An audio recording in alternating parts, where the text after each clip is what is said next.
നമസ്കാരം. നമ്മുടെ കുഞ്ഞുങ്ങളുടെ ചിരിക്ക് തിളക്കം നൽകുന്നത് അവരുടെ ആരോഗ്യകരമായ പല്ലുകളാണ്. എന്നാൽ ഇന്ന് പല കുട്ടികൾക്കും കണ്ടുവരുന്ന ഒരു പ്രശ്നമാണ് പുഴുപ്പല്ല് അഥവാ ദന്തക്ഷയം. ഇത് കുട്ടികളിൽ വേദനയ്ക്കും മറ്റ് ആരോഗ്യ പ്രശ്നങ്ങൾക്കും കാരണമാകാം.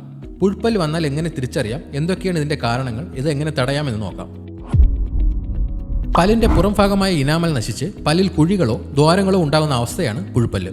വായിലുള്ള ബാക്ടീരിയകൾ നാം കഴിക്കുന്ന ഭക്ഷണത്തിലെ പ്രത്യേകിച്ച് മധുരപദാർത്ഥങ്ങളിലെ പഞ്ചസാരയുമായി പ്രവർത്തിക്കുമ്പോൾ ആസിഡ് ഉൽപ്പാദിപ്പിക്കുന്നു. ഈ ആസിഡ് പല്ലിന്റെ ഇനാമലിനെ പതിയെ നശിപ്പിക്കുകയും അങ്ങനെ പുഴുപ്പല്ല് രൂപപ്പെടുകയും ചെയ്യുന്നു. കുഞ്ഞുങ്ങൾക്ക് പുഴുപ്പല്ല് വരുന്നത് തുടക്കത്തിൽ തിരിച്ചറിയാൻ ചിലപ്പോൾ പ്രയാസമാണ്.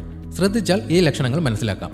പല്ലിന്റെ ഉപരിതലത്തിൽ വെളുത്തതോ തവിട്ട് നിറത്തിലോ കറുത്ത നിറത്തിലോ ഉള്ള ചെറിയ പാടുകൾ കാണാം. ഇത് ദന്തക്ഷയത്തിന്റെ ആദ്യ ലക്ഷണമാകാം.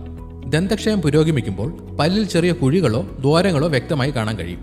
പുഴുപ്പല്ല് പല്ലിന്റെ ഉൾഭാഗത്തേക്ക് വ്യാപിക്കുമ്പോൾ വേദനയുണ്ടാകും.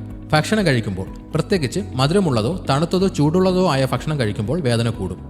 വേദന കാരണം ഭക്ഷണം ചവയ്ക്കാൻ കുട്ടികൾക്ക് ബുദ്ധിമുട്ട് അനുഭവപ്പെടാം. ചിലപ്പോൾ പല്ലിലെ അണുബാധ മോണയിലേക്ക് വ്യാപിക്കുകയും മോണവീക്കം ഉണ്ടാവുകയും ചെയ്യാം.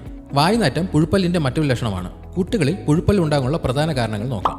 മിഠായി, ചോക്ലേറ്റ്, സോഫ്റ്റ് ഡ്രിങ്ക്, മധുരമുള്ള ജ്യൂസുകൾ എന്നിവയുടെ അമിതമായ ഉപയോഗം പുഴുപ്പല്ലിന് പ്രധാന കാരണങ്ങളാണ്. കൃത്യമായി പല്ല് തേക്കാതിരിക്കുകയോ ശരിയായ രീതിയിൽ വൃത്തിയാക്കാതിരിക്കുകയോ ചെയ്യുന്നത് വായിൽ ഭക്ഷണത്തിന്റെ അവശിഷ്ടങ്ങൾ അടിഞ്ഞുകൂടാനും ബാക്ടീരിയകൾ പെരുകാനും ഇടയാക്കും.